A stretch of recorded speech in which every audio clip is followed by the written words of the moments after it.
In our first video, we met Dan the barber over at Citizen Shave, where we talked to him about some of the challenges and some of the issues that he came across being a small business owner here in Casper and what it takes to be a barber. The one thing that I took away from that video, or that absolutely blew my mind, was the number of hours that he had to go through to become a barber and to be where he's at today. So a big shout out to Dan over at Citizen Shave. And if you guys need to schedule any appointments, haircuts, shaves, trims, or if you just want to check out the place, find him on Facebook at Citizen Shave and get that appointment scheduled, because like I said in that last video, he's taking appointments, but it's hard to walk in. That actually reminds me, I need to go schedule my appointment, so I will be right back. So, as you can see, it's cold and it snowed here in Casper. When this type of weather starts happening, that's when I start getting concerned. You know, I always hope that in my own home that my heating is working. And one of the downfalls to our house is that it's an all-electric house. But the good thing is we supplement with a pellet stove. And thinking about that, actually, I wanted to do something along those lines. So today, I want to introduce you guys to the folks over here at Magic City Stove.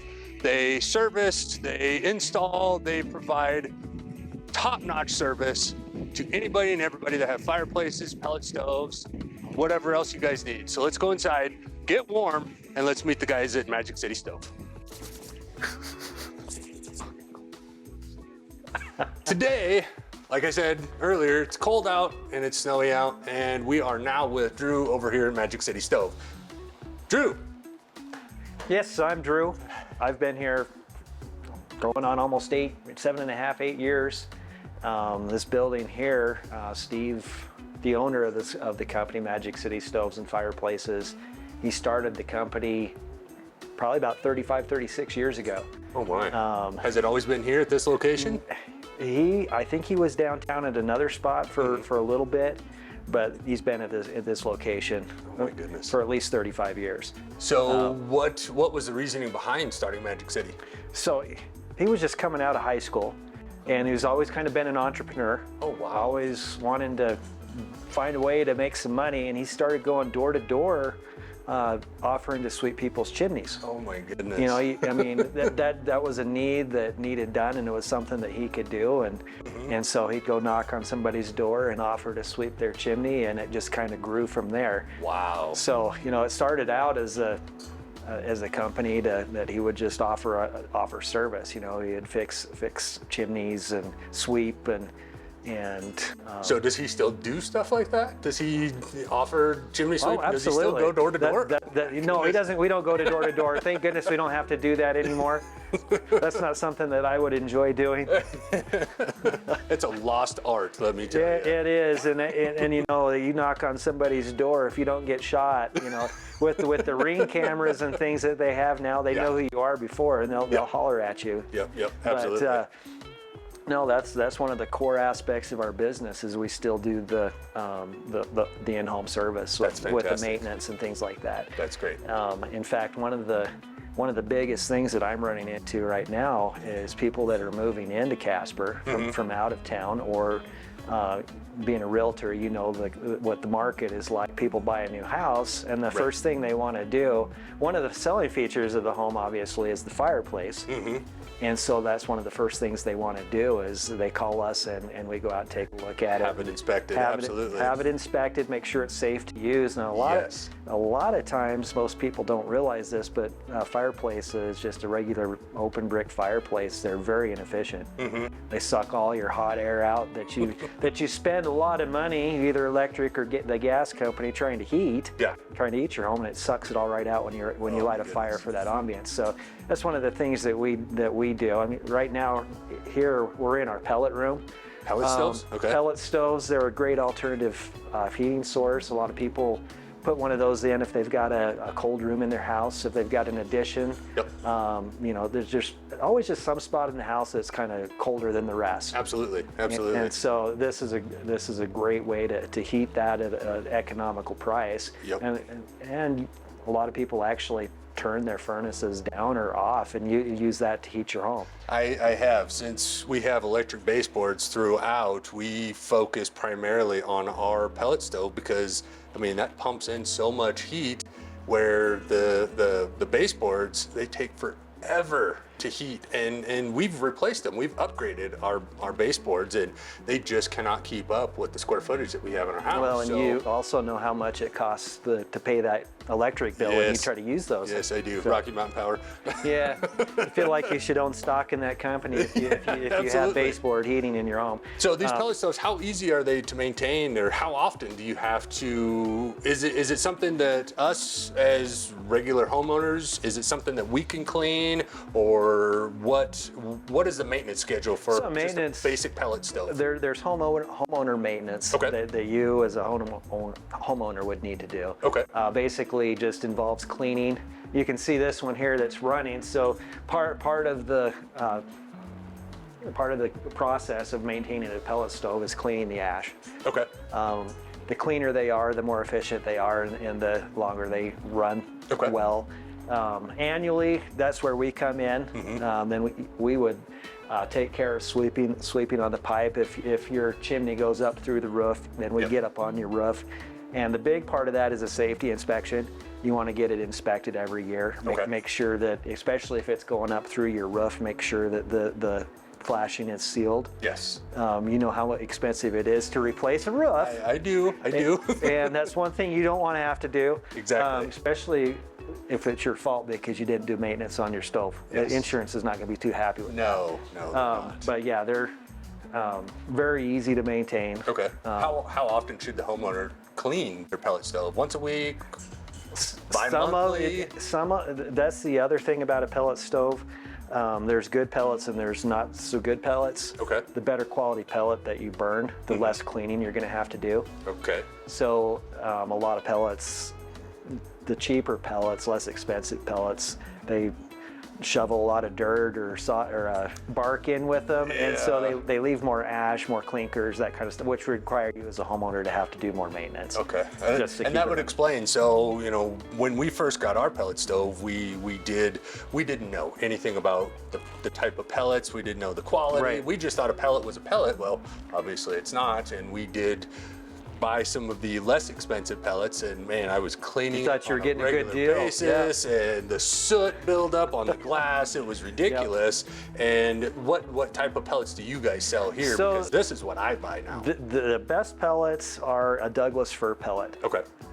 It's a soft wood, but it's the highest BTU with the cleanest burn. Okay. So it leaves the absolute least amount of ash, and you get the most BTU per pellet. Gotcha. So, but the problem with a Douglas fir pellet is we don't have Douglas fir trees anywhere close. Nope. So they've got to come out of the West Coast or East Coast or Northern Idaho. Okay. So they are going to be a little bit more expensive just because there's some shipping costs involved with those pellets. Gotcha. Okay. Perfect. What other stoves do you guys have that we can take a look at? A lot of times people don't want to have to mess with the hassle of cleaning a pellet stove, storing bags of pellets. Yeah. Yeah, because they're not small bags. Carrying 40-pound bags of pellets limits some people just physically. They can't do it. Or space. They just don't have the space for it. Right. I had to make space this summer for all my pellets. So this is our gas room. Okay. In this room, we have actual gas fireplaces. These are something that you can build into your home. Oh my goodness. I like this right here. So they not only will they provide the ambiance of a fireplace if you don't have one, but you can pretty much put one of these about anywhere. Okay.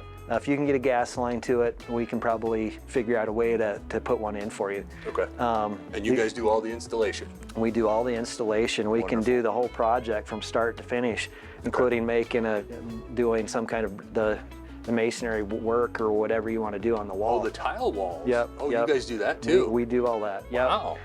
If you don't want to spend the kind of money that you're going to have to for a fireplace, if you're just looking for some nice heat, the freestanding gas stoves are perfect. Yeah. And that looks fairly simple. Fairly simple, and there's a lot more options on size and BTU with the stove, because then you got a smaller room. They don't make a really tiny fireplace. So this is a perfect option for something like that. Wonderful. But if you want to come around back here, I'll kind of show you the rest of the room, because there's a lot of different style of fireplaces, a lot of different type of options. Gracious. from gigantic linears to kind of the landscape models. And heat output requirements. I can heat up to 2,000 square feet with one of these fireplaces if we pick the right one. So.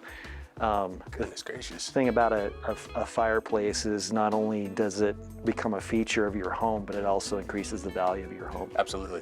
Yeah. Absolutely. So I was talking about people buying a new home. That's always one thing they're always asking about. Especially in Wyoming. Especially in Wyoming. Got to have a fireplace. Or if they move somewhere from a house that had one, and all of a sudden their new house doesn't have one. They kind of get used to that. Yeah. And the nice thing about this, these are what you call zero clearance. Okay. And so we can set them on the floor. You don't have to do anything structurally masonry like you would with an actual fireplace. Oh, wow. So you can put one about anywhere. Goodness gracious. So with that being said, keep going on to the back of the store here. This place just keeps going. Keeps going, yeah. Fireplaces everywhere. This is great. This is more gas here. So if you already have a gas fireplace, yeah. Like when we were down in our pellet room, you could put a pellet insert in there or a freestanding pellet stove. These are gas inserts along the wall here. Okay. So you can turn that drafty fireplace that's sucking all your hot air out and seal it off. Into something really nice. Into something really nice. And Wow. you see something like that. That becomes not only just something that's going to throw out a lot of heat, it becomes a feature of the room. Absolutely. Absolutely. That is fantastic. I love that. And then I wish I had room for something like that in my house.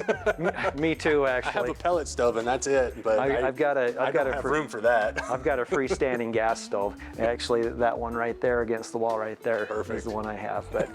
But and being from Wyoming, the other thing that we do a lot of is wood. Okay. I mean, a lot of, it's a renewable resource. And do you see more wood in houses, or do you see more wood on like cabins or something along those lines? Pretty much every cabin's going to have a fireplace or a wood stove in it. Okay. They, being up on the mountain, they just have that free source of wood right in the backyard. Yep, absolutely. The thing about the wood that people are going to right now, and it's in the concern in people's minds, is if the power goes out, what am I going to do?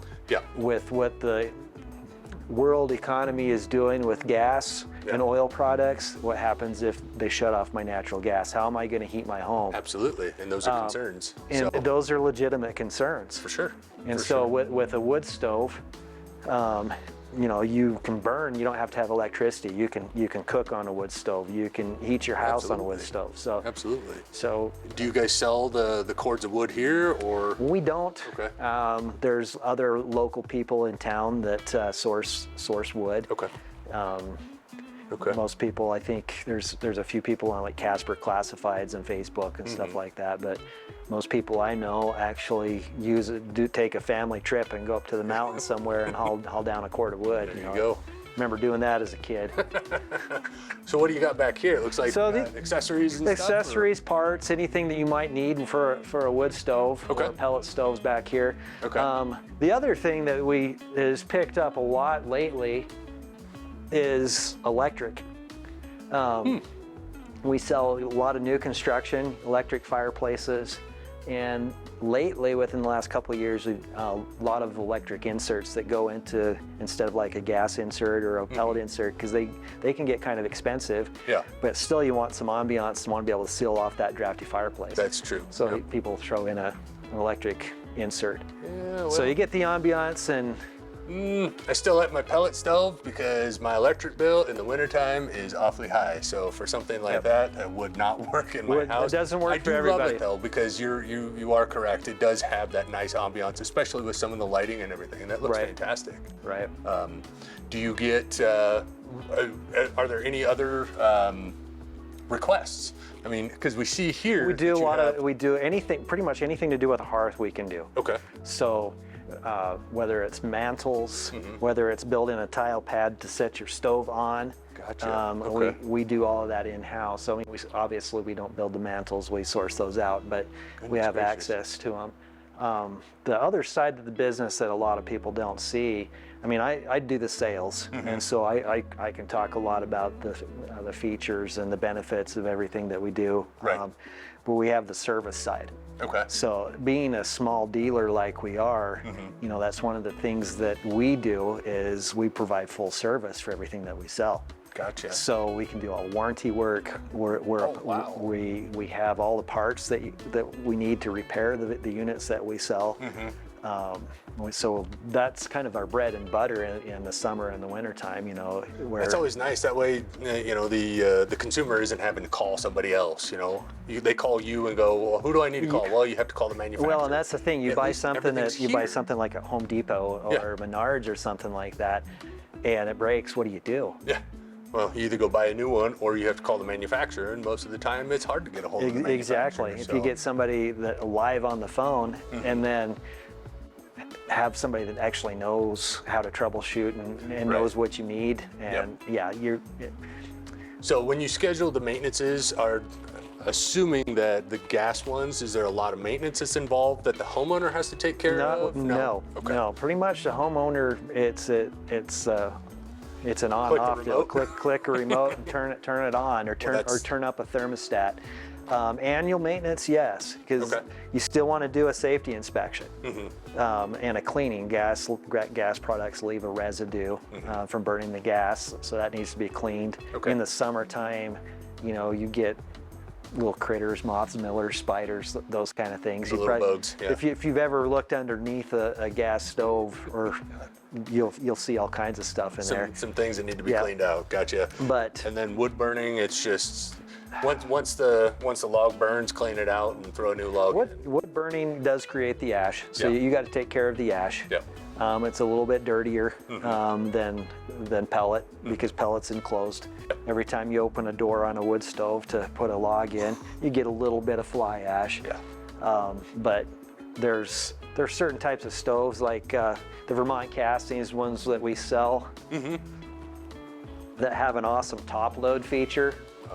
And so you don't have to get down on your hands and knees to put a log in. That's nice. And when you open the bypass damper, you don't get the smoke and stuff in. So the only time I'm really open the front door on one of these is when I'm starting the fire. So I mean, there are some technologies that have been implemented in the last 10, 15 years in wood that we didn't have when I was growing up. That makes it really convenient. Very. If somebody were to call and want to schedule a time for you to, or I'm assuming Steve is the one that goes out and does all the house calls, how would people get a hold of you? Are you, when it comes to installation, how far out are you guys? So typically installation, I know that one because I'm the salesperson. I do typically we're about 2 weeks out on installations. That's not bad. No, we usually have a backlog. So by the time if I have to order something like a new unit or something, usually it's in before I can schedule anyway. So it works pretty good. But as far as scheduling like a service call or chimney cleaning or something like that. Chimney cleanings, by the way, it's not very good to do them in the wintertime. Can't really get on a roof with the snow on it. I wonder why. We try to do those in the summer, but just call the store. Okay. What's a good number? The 307-473-1016. Okay. Call the store. We have a couple individuals that's their job. That's all they do is dispatch and work with our service guys. So, awesome. And you asked about Steve. Steve doesn't go out in the field anymore. He's got to the point where he doesn't have to do that. We've got some good employees, some good technicians and stuff. We have an installation crew that does installations and. So good deal. I just figured that since he's the one that got this all started, I figured that entrepreneur spirit still kind of lingers, and he's going to want to get out there and do some more. So. He does. I mean, he goes out. He'll do. If we're actually doing like a real estate inspection or something like that for the chimney, he does those. Oh wow, okay. And also like a homeowner inspection for like safety inspection, he'll do those as well. So perfect. That's awesome. But if we need him to help on an installation or do an installation, he doesn't have a problem doing that. So he actually likes doing those kind of things. So that's wonderful. That's wonderful. Well, again, I appreciate you doing this for me. All the information is wonderful, and if you guys need to get a hold of him, this is the guy for installations, sales, anything you guys need. Him or Dave, they're both fantastic guys. I see Dave on a regular basis because I'm in here getting pellets. I can even help with troubleshooting. So if you are having an issue with your pellet stove or your gas stove or anything like that, I can help with that. I've been in the business long enough that I kind of know a thing or two. There's not a lot that I haven't seen. Yeah. I may not have worked on them personally in a lot of situations, but I know the engineering behind it, so I can help troubleshoot. So wonderful, wonderful. So you heard it here. I think that's it. I'm glad I'm here because I actually need to buy some pellets. So I'm gonna go buy some pellets, and stay tuned for episode 3. Thanks, guys. So I'm episode 2. You didn't do me.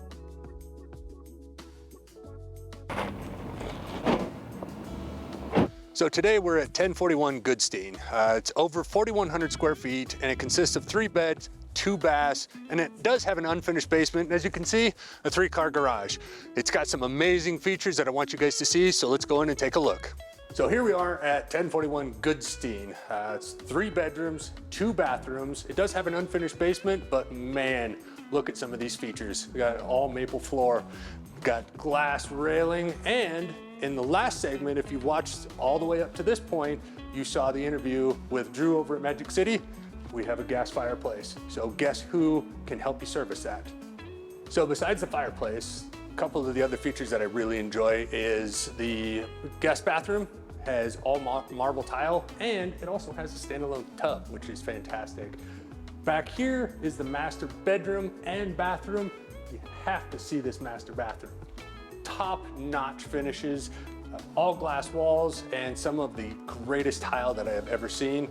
After that, then you have an all-glass door that leads to the backyard, and on a clear day, we can see Casper Mountain from here. For more information on this house at 1041 Goodstein, visit our website, ZarelloLandandLegacy.com.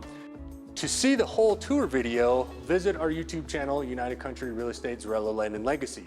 If you're actually interested in upgrading to something like this and you want to do a free home evaluation, give me a call, 307-337-9282. Thanks, guys. I appreciate it. Look forward to our 3rd video coming up hopefully very soon.